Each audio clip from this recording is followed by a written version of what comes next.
ಆತ್ಮೀಯ ಬಂಧುಗಳೇ, ಶ್ರದ್ಧೆಯ ತಂದೆ ತಾಯಂದರೆ, ನಲ್ಮೆಯ ಸಾಹಿತ್ಯಾಭಿಮಾನಿಗಳೇ, ಈ 80ನೇ ಒಂದು ಕಗ್ಗದ ವಿಚಾರವಾಗಿ ಹೇಳುವುದಕ್ಕೆ ಮುಂಚೆ ಈ ಕಗ್ಗದಲ್ಲಿ DVಜಿಯವರು ಮಾನವ ಜೀವನದ ತಾತ್ವಿಕ ದೃಷ್ಟಿಕೋನದಿಂದ ನೀಡಿರುವಂತಹ ಗಾಢವಾದ ದರ್ಶನವನ್ನು ಅಥವಾ ತತ್ವವನ್ನು ಇಲ್ಲಿ ಹೇಳಕೊಟ್ಟಿದ್ದಾರೆ.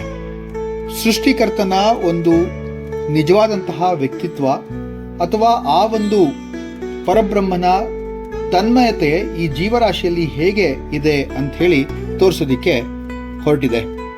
ಯೋಚನೆ ಮಾಡಿ, ಚಿಕ್ಕ ಮಕ್ಕಳು ಆಟ ಆಡ್ತಾ ಇರಬೇಕಾದ್ರೆ ಒಂದು ಬೊಂಬೆನ ಇಟ್ಕೊಂಡು ಆಟ ಆಡ್ತಾ ಇರ್ತಾರೆ.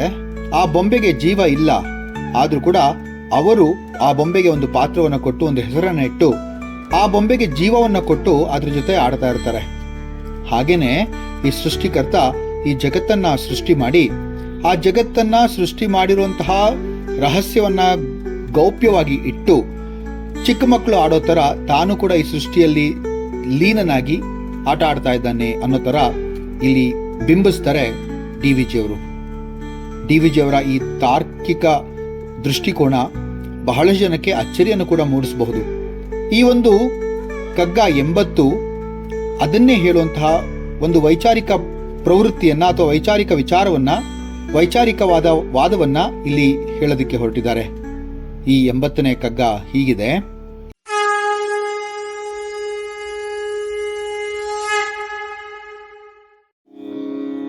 ಚೀಟಿಯಾಟದ ಬಿನದಿ ತಾನೋರ್ವ ನಿರ್ವರವೊಲ್, ಆಟವಾಡುತ್ತಲಿ ತನ್ನೋರ್ತನವ ಮರೆವ, ಮಾಟದಲ್ಲಿ ಬೊಮ್ಮನುನ್ ತನ್ನೇಕತೆಯ ಜೀವ, ಪಾಟಿಯಲಿ ಮರೆತಿಹನು ಮಂಕುತಿಮ್ಮ ಮಂಕುತಿಮ್ಮ. ಚೀಟಿಯಾಟದ ಬಿನದಿ ತಾನೋರ್ವ ನಿರ್ವರವೋಲ್. ಚೀಟಿ ಆಟ, ಇಲ್ಲಿ ಒಂದೊಂದೇ ಪದದ ಒಂದು ಅರ್ಥವನ್ನು ನೋಡ್ಕೊಂಡು ಹೋದ್ರೆ ನಮ್ಗೆ ಅರ್ಥ ಆಗುತ್ತೆ. ಚೀಟಿ ಅಂದರೆ ಜೂಜಾಟ ಅಂತ, ಇಸ್ಪೀಟ್ ಆಟ ಅಂತಾರಲ್ಲ ಹಾಗೆ, ಭಾಗ್ಯವನ್ನ ಪರೀಕ್ಷಿಸುವ ಆಟ. ಬಿನದಿ ಅಂತ ಒಂದು ಸುಂದರವಾದಂಥ ಅರ್ಥ ಬಂದಿದೆ. ಅದು ಅವಧೂತ ಅಥವಾ ವಿಮುಕ್ತನಾದವನು ಅಥವಾ ಆಟದಿಂದ ಹೊರಗಿಟ್ಟಿರುವ ವ್ಯಕ್ತಿ ಅಥವಾ ಹೊರಗಿರುವಂತಹ ವ್ಯಕ್ತಿ ಅಂತ ಹೇಳಿದ್ರೆ ತಪ್ಪಾಗಲ್ಲ. ತಾನೋರ್ವ, ಅವನೊಬ್ಬ. ನಿರ್ವರವೋಲ್ ಅಂದ್ರೆ ನಿಶ್ಚಿಂತ ಅಥವಾ ನಿರ್ಲಿಪ್ತತೆಯಿಂದ ಕೂತಿದ್ದಾನೆ ಅಂತ. ಆಟವಾಡುತ್ತಲಿ ತನ್ನೂರ್ತನವ ಮರೆವ ಅಂದ್ರೆ ತನ್ನ ಅಸ್ತಿತ್ವವನ್ನೇ ಮರ್ತಂತೆ ಆಟ ಆಡ್ತಾ ಇರಬೇಕಾದ್ರೆ, ಮಾಟದಲ್ಲಿ ಬೊಮ್ಮನಂ ತನ್ನೇಕತೆಯ ಜೀವ. ಈ ಆಟದ ಗೊಂಬೆ ಅಂದ್ರೆ ಏನ್ ಪಪೆಟ್ ಇನ್ ಎ ಪ್ಲೇ ಅಂತೀವಲ್ಲ, ಆ ತರಹ ತನ್ನೇಕತೆಯ ಜೀವನವನ್ನ ತನ್ನೇಕತೆಯ ಜೀವವನ್ನ ಅಂದ್ರೆ ತನ್ನ ವೈಯಕ್ತಿಕ ಅಸ್ತಿತ್ವದಲ್ಲಿರುವ ಜೀವವನ್ನ ಪಾಟಿಯಲ್ಲಿ ಮರೆತಿಹನು ಅಂದ್ರೆ ನಾಟಕದಲ್ಲಿ ತನ್ನ ಅಸ್ತಿತ್ವವನ್ನೇ ಮರೆತು ಬಿಟ್ಟಿದ್ದಾನ ಆ ಪರಬ್ರಹ್ಮ ಅನ್ನುವಂತಹ ಮಾತನ್ನ ನಮಗೆ DVಜಿಯವರು ಹೇಳ್ತಾ ಇದ್ದಾರೆ. ಅಂದ್ರೆ ಜೀವನದ ಜೂಜಾಟದಲ್ಲಿ ಕೆಲವರು ಆಟದ ಹೊರಗಿರುವ ವ್ಯಕ್ತಿಗಳಂತೆ ನಿರ್ಲಿಪ್ತರಾಗಿರ್ತಾರೆ. ಅವರು ಆಟದಲ್ಲಿ ತಾವಿಲ್ಲ ಅನ್ನೋ ತರ ಕಾಣ್ತಾ ಇರ್ತಾರೆ. ಆದರೆ ಆಟವಾಡುತ್ತಿರುವವರಂತೂ ತಮ್ಮನ್ನ ತಾವೇ ಮರೆತು ಕೂತಿರ್ತಾರೆ. ಯೋಚನೆ ಮಾಡಿ, ನಾನು ಆಗ್ಲೇ ಹೇಳಿದಂತ ಉದಾಹರಣೆ, ಮನೆ ಮಕ್ಕಳು ಗೊಂಬೆ ಆಟ ಆಡಬೇಕಾದ್ರೆ ಆ ಗೊಂಬೆಗೆ ಒಂದು ಹೆಸರನ್ನ ಇಟ್ಟು ಪಾತ್ರವನ್ನ ಕೊಟ್ಟು ಆ ಗೊಂಬೆಯು ಜೀವದಂತೆ ಅಥವಾ ಆ ಗೊಂಬೆ ಇಲ್ಲಿ ಒಂದು ಪಾತ್ರವಾಗಿ ಮಾತಾಡ್ತಾ ಇರುವಂತೆ ಆಟ ಆಡ್ತಾ ಇರ್ತಾರೆ. ಗೊಂಬೆ ತನ್ನ ದೈಹಿಕ ಅಸ್ತಿತ್ವವಿಲ್ಲದ ಮಗುವಿನ ಕಲ್ಪನೆಯಿಂದ ಜೀವ ಹೊಂದಿದಂತೆ ಕಾಣುತ್ತೆ. ಹಾಗೆ ಮಾನವ ಈ ಜಗತ್ತಿನ ನಾಟಕದಲ್ಲಿ ಪಾತ್ರ ಪೋಷಣೆಯಲ್ಲೇ ಮುಳುಗಿ ತನ್ನ ನಿಜ ಅಸ್ತಿತ್ವವನ್ನ, ನಿಜ ಸ್ವರೂಪವನ್ನ, ನಿಜ ಅಸ್ತಿತ್ವದ ಒಂದು ಘನತೆಯನ್ನ ಮರೆತೇ ಹೋಗಿದ್ದಾನೆ. ಈ ನಾಟಕವನ್ನ ಬಿಟ್ಟು ತನ್ನ ನಿರ್ವಿಕಾರ ತತ್ವವನ್ನ ಅರಿಯುವವನು ಮಾತ್ರ ಮುಕ್ತ ಅಂತ ಹೇಳುವಂತಹ ಮಾತಿದೆ. ಈ ಕಗ್ಗ ಅದ್ವೈತ ವೇದಾಂತದ ಒಂದು ಪ್ರಮುಖ ತತ್ವವನ್ನ ಸಾರುತ್ತೆ. ಅದ್ಯಾವ ತತ್ವ ಅಂತಂದ್ರೆ, ಜೀವನ ಪರಬ್ರಹ್ಮನ ಭಾಗವಲ್ಲ, ಅವನೇ ಪರಮಾತ್ಮನು ಎಂಬುದನ್ನ ಮರೆತು ಈ ಲೀಲಾ ನಾಟಕದಲ್ಲಿ ಪಾತ್ರಧಾರಿಯಾಗಿ ತೊಳಲುತ್ತಿದ್ದಾನೆ ಅಂತಕ್ಕಂಥ ಮಾತು. ಜೀವನ ಅಂತಕ್ಕಂಥದ್ದು ಪರಮಾತ್ಮನ ಭಾಗವಲ್ಲ, ಅಂದ್ರೆ ಪರಮಾತ್ಮನ ಒಂದು ಅಸ್ತಿತ್ವಕ್ಕೆ ಹೊಣೆ ಆಗಿರುವಂಥದ್ದಲ್ಲ.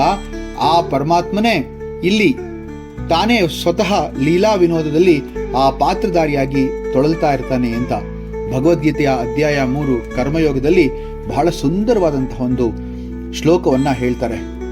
ಯೋಗಸ್ಥ ಕುರು ಕರ್ಮಾಣಿ ಸಂಗಂ ತ್ಯಕ್ತ್ವಾ ಧನುಂಜಯ, ಸಿದ್ಧ ಸಿದ್ಧೋ ಸಮೋ ಭೂತ್ವ ಸಮತ್ವಂ ಯೋಗ ಉಚ್ಯತೆ.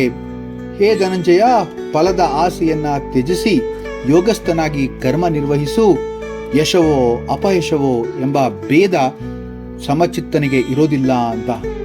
ಸಂಗಮ್ ತ್ಯಕ್ತ್ವ ಅಂತ ಹೇಳಿದ್ರು ಇಲ್ಲಿ, ಅಂದ್ರೆ ಎಲ್ಲವನ್ನ ಬಿಟ್ಟಂತವ್ರು ಅಂತ. ಅಂದ್ರೆ ಇಲ್ಲಿ ಆಟದ ಬಿನದಿ ಅಂತ ಹೇಳಿ ಇದನ್ನೇ ಸೂಚಿಸಿರೋದು ಅಂತ ಹೇಳಿದ್ರೆ ತಪ್ಪಾಗಲ್ಲ. ಬೃಹದಾರಣ್ಯಕ ಉಪನಿಷತ್ತಲ್ಲಿ ಒಂದು ಸುಂದರವಾದಂತಹ ಒಂದು ಮಹಾವಾಕ್ಯ ಇದೆ. ಅದೇನಪ್ಪಾ ಅಂತಂದ್ರೆ ಅಹಂ ಬ್ರಹ್ಮಾಸ್ಮಿ ಅಂತ, ನಾನು ಬ್ರಹ್ಮನು, ನನ್ನಲ್ಲದೆ ಬೇರೆ ಯಾರೂ ಇಲ್ಲ ಅಂತ. ಆದರೆ ಮನುಷ್ಯ ನಾನು ಈ ದೇಹ, ಈ ಪಾತ್ರ ಎಂದು ಭಾವಿಸಿ ತನ್ನ ಬ್ರಹ್ಮತ್ವವನ್ನೇ ಮರೆತು ಬಿಡ್ತಾನೆ. ಈ ಕಗ್ಗದಲ್ಲಿ ತನವ ಮರೆವ ಎಂಬುದನ್ನ ಈ ಒಂದು ಅರ್ಥಕ್ಕೆ ಸೂಚಿಸಲಾಗಿದೆ ಅಂತಂದ್ರೆ ತಪ್ಪಾಗಲ್ಲ. ಒಂದು ಉದಾಹರಣೆ ಕೊಡ್ಬೋದು. ನಾಟಕದಲ್ಲಿ ಅಭಿನಯಿಸ್ತಾ ಇರುವಂತಹ ನಟ ರಾವಣನ ಪಾತ್ರ ಮಾಡ್ತಾ ಇದ್ದಾನೆ ಅಂತ ಅನ್ಕೊಳ್ಳಿ. ಸ್ವಭಾವದಿಂದ ಆತನ ಸ್ವಭಾವ ರಾಮನದಾಗಿದೆ. ಆದರೆ ತನ್ನ ರಾಮನ ಸ್ವಭಾವವನ್ನು ಮರೆತು ರಾವಣನ ರೀತಿಯಲ್ಲಿ ಅವನು ನಾಟಕ ಆಡಲ್ವೇ? ನಟನೆಯ ವೇಳೆ ತನ್ನ ನಿಜ ಅಸ್ತಿತ್ವವನ್ನೇ ಆ ಕಲಾವಿದ ಮರ್ತಿದ್ದಾನಲ್ವಾ? ಹಾಗೇನೆ ಮಕ್ಕಳಿಗೆ ಗೊಂಬೆ ಬದುಕಿರುವ ಹಾಗೆ ಕಾಣುತ್ತಂತೆ. ಗೊಂಬೆಯು ನಾಟ್ಯಗೃಹದಲ್ಲಿ ಜೀವಂತವಾಗಿರುವುದು ಆ ಒಂದು ಸುಲಭ ಸಾಧ್ಯ ಕಲ್ಪನೆಯ ಕಾರಣ. ಜೀವವೇ ಒಂದು ನಾಟಕ ಎಂಬಂತಹ ಶೇಕ್ಸ್ಪಿಯರ್ನ ಮಾತು ಕೂಡ ಇದೆ. All the world's a stage and all the men and women merely players ಅಂತ ಒಂದು ಮಾತನ್ನ ಶೇಕ್ಸ್ಪಿಯರ್ ಹೇಳ್ತಾನೆ. ಇದು ಕೂಡ ಈ ಕಗ್ಗದ ತಾತ್ಪರ್ಯವನ್ನೇ ಪ್ರತಿಬಿಂಬಿಸುತ್ತೆ ಅಂದ್ರೆ ತಪ್ಪಾಗಲ್ಲ. ಒಳಗೂ ಹೊರಗೂ ಅವನೇ, ಆ ಚೈತನ್ಯವೇ ಇದೆ. ಬಾಹ್ಯದಲ್ಲಿ ಭಾವದಲ್ಲಿ ಆ ಪರಮಶಕ್ತಿ ಸ್ವರೂಪನಾದ ಪರಮಾತ್ಮನೇ ಇದ್ದಾನೆ ಅಂತ ಅನೇಕ ಜನ ಹೇಳಿದ್ದಾರೆ. ಹಾಗೆ ನಾರಾಯಣೋಪನಿಷತ್ತಿನಲ್ಲಿ ಅಂತರ್ಬಹಿಶ್ಚ ತತ್ಸರ್ವಂ ವ್ಯಾಪ್ಯ ನಾರಾಯಣ ಸ್ಥಿತಃ ಅಂದ್ರೆ ಒಳಗೂ ಹೊರಗೆ ಇರುವಂತಹ ಪರಮಾತ್ಮನ ಸ್ವರೂಪ ಇಲ್ಲಿ ಉಲ್ಲೇಖವಾಗಿದೆ. ಆ ಪರಮಾತ್ಮನಿಗೆ ಒಂದು ದೇಹವಿಲ್ಲ, ಎಲ್ಲಾ ದೇಹಗಳು ಕೂಡ ಅವನದೇ ಮತ್ತು ಅವನೇ. ಅವನಿಲ್ಲದೆ ಆ ದೇಹಗಳು ಇಲ್ಲವೇ ಇಲ್ಲ. ಏಕೆಂದ್ರೆ ಅವನೇ ದೇಹ, ಅವನೇ ಮನಸ್ಸು, ಅವನೇ ಬುದ್ಧಿ, ಅವನೇ ಸತ್ಯ. ಇಲ್ಲಿ ನಾವು ಏನ್ ಅನ್ಕೊಂಡ್ರು ಕೂಡ ಅದು ನಾನೇ, ನಾನು ಅಥವಾ ನಾವು ಅಂತಕ್ಕಂತಹ ಭಾವ ಬಂದೇ ಬರುತ್ತೆ. ಆದ್ರಿಂದ ಅದು ನಾಶವಾದ್ರೆ ಎಲ್ಲದರಲ್ಲೂ ಆ ಪರಮಾತ್ಮನೇ ಕಾಣ್ತಾನೆ. ಹಾಗಾದ್ರೆ ನಾವು ಮಾಡುವುದನ್ನ ಸರಿ ತಪ್ಪು, ಧರ್ಮ ಅಧರ್ಮ ಅಂತ ಯಾಕೆ ಹೇಳಬೇಕು ಅಂದ್ರೆ ಎಲ್ಲವೂ ಆ ಪರಮಾತ್ಮನಿಗೆ ಬಿಟ್ಟಿದ್ದು. ಆ ಪರಮಾತ್ಮನೇ ಆಗಿ ಎಲ್ಲವೂ ಆ ಪರಮಾತ್ಮನೇ ಆಗಿ ಎಲ್ಲವನ್ನ ಅವನೇ ಮಾಡುತ್ತಾ ಅನುಭವಿಸ್ತಾ ಇರೋದ್ರಿಂದ ಅವನೇ ತನ್ಮಯನಾಗಿ ತಾವು ಮಾಡುವುದು ಏನೂ ಇಲ್ಲವಲ್ಲ ಎಂಬಂತಹ ಲೌಕಿಕವಾಗಿ ಹೇಳುವಂತಹ ಮಾತನ್ನ ಹೇಳ್ತಾನೆ. ಲೌಕಿಕವಾಗಿ ಕಟ್ಟಿಕೊಂಡಂತಹ ಸಮಾಜದ ಒಳಿತಿಗೆ ಒಂದು ಸುವ್ಯವಸ್ಥಿತವಾದಂತಹ ಬದುಕು, ಈ ಕಟ್ಟುಪಾಡುಗಳು, ಈ ಒಂದು ರೀತಿ ನೀತಿಗಳು ಅವಶ್ಯಕವಾಗಿ ಬೇಕಾಗಿರುತ್ತೆ. ಲೌಕಿಕವನ್ನ ಬಿಟ್ಟು ಅಹಂಕಾರವನ್ನ ಬಿಟ್ರೆ ಯಾವ ಕಟ್ಟುಪಾಡಿಗೂ ಒಳಪಡದೆ ಮುಕ್ತರಾಗಬಹುದು. ಅದನ್ನೇ ಅನ್ಸುತ್ತೆ ದೊಡ್ಡವರು ಮೋಕ್ಷ ಅಂತ ಹೇಳಿರೋದು ಅನ್ಸುತ್ತೆ. ಆಧ್ಯಾತ್ಮಿಕ ಬೆಳವಣಿಗೆಯ ಅಂತಿಮ ಹಂತದಲ್ಲಿ ಇರುವಂತಹ ಭಾವ ಇದೇ ಆಗಿರುತ್ತಲ್ವಾ? ಆದ್ರಿಂದ ಈ ಮಾತನ್ನ ಬಹಳ ಸುಂದರವಾಗಿ ಈ ಕಗ್ಗ ನಮಗೆ ಹೇಳ್ಕೊಡುತ್ತೆ.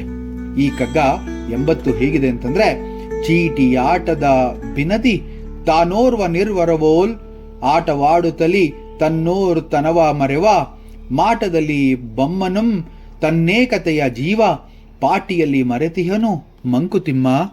ಮುಂದಿನ ಕಗ್ಗದಲ್ಲಿ ಮತ್ತೆ ಭೇಟಿಯಾಗೋಣ. ನಮಸ್ಕಾರ.